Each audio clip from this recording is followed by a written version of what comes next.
大家好，我是罗伯特。今天讲华人的怕官，这是族群的潜意识，这是华夏文化的特征，这是奴隶社会的属性。其实不仅仅是怕官，怕官只是恐惧链的一方面，伴随而来的是慕强和凌弱。华夏这块土地上一直是掠夺者的乐园。所谓逐鹿中原打天下，也就是掠夺者竞争的过程。天下一统意味着新的最强大的掠夺者做到了赢者通吃，成为了最大且唯一的掠夺者。其他掠夺者要么臣服，要么死亡。所谓的华夏轮回，不过是掠夺者竞争游戏的一次次刷新而已。下一个掠夺者，再下一个掠夺者。什么叫天下我有？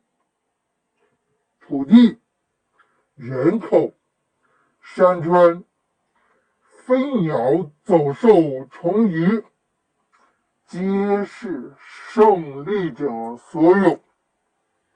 普天之下，莫非王土；率土之滨，莫非王臣。为什么要重农抑商呢？昨天我们说了财富获取的三类方法，限制了商业的自由者模式，也就剩下生产者模式和掠夺者模式了。谁是生产者呢？百姓嘛，其实就是奴隶嘛。谁是掠夺者呢？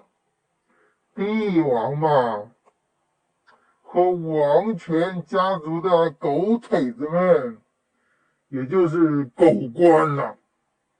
学成文武艺，或与帝王家，不就是文官武官吗？自由者模式的商业又被打压，华夏族群就是这么可悲，是一个内部充满仇恨和冲突的奴役系统。奴役技术更是独步全球，商君武术从来都是帝王术核心之一，御民武术是针对百姓，还有御官之术的。儒家更是把奴才之德视为正义。在这么一个轮回了几千年的奴隶系统中，百姓怕官是必然的，官怕王也是必然的。作为掠夺者的帝王当然是最大，如此往复，不怕官不怕王的都被弄死了。要想在这么一个系统中存活，你只有学会跪舔。我也不是鄙视跪舔了，实际上这也算是一种生存博弈策略。斯德哥尔摩症状，我个人认为不是病，而是因应生存欲望而自我调试后的状态罢了。儒家的奴才之学，其实就是斯德哥尔摩症状的现象。狗官都自己跪下喊掠夺者天之骄子了，帝王也不好意思都宰了他们，况且狗奴才也好用啊。狗官怎么用呢？当然用来控制百姓奴隶了。欺负老百姓是华夏官僚的传统职责而已。百姓奴隶被官僚奴才欺负了几千年了，不怕的都死了，剩下存活下来的大概率都深入骨髓了吧。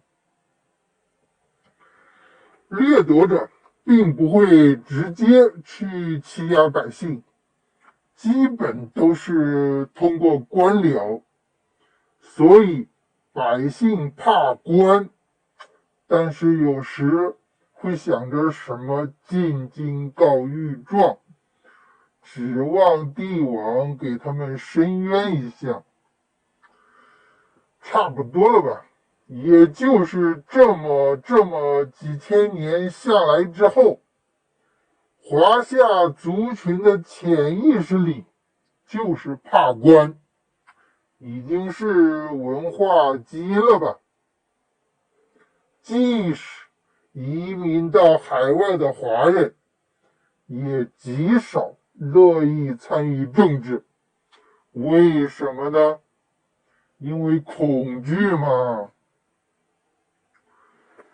随之而来的百姓也希望能出人头地，希望祖坟冒一下青烟，然后家族能出几个做官的。这就是奴隶身份向奴才地位的奋斗。要学成文武艺嘛。这就是另外一个问题了，怕官的同时又希望自己成为官，这是慕强了。穷酸秀才中了举人，那就不可一世了。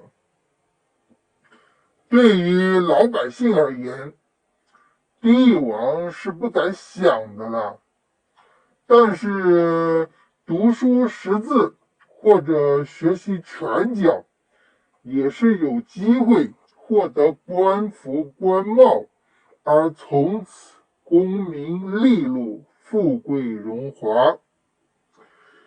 现在的共匪红潮，不过是千年的华夏传统的延续。共匪嘛，不就是掠夺者模式吗？共匪确实可以说是华夏的轮回正统了。